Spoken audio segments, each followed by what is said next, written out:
Hey guys, welcome back. So today we just got done making $16,000 worth of product on our Epilogue Fusion laser. So what we need to do now, see what our Crumb tray looks like. It's going to be a disaster, and I want to take you along for the ride. So let's go.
Well, there you have it, guys. So it's quite a mess under there, but we got it all taken care of.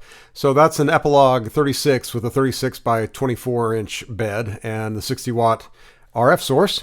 And what you saw down there, all the little remains were the letterings from signs like this. Haven't put a backer on this one yet. That's next up. But of course, that doesn't leave any crumbs. But so this is definitely something you guys can do. Definitely something you can look into. These little signs sell very well, about the size of a license plate. People put them in their laundry room and mud room. Something probably only us in the Midwest have, but they are certainly popular sellers. And thank you so much for watching this video. Hope you'll like and subscribe and come back and see us again. Thanks.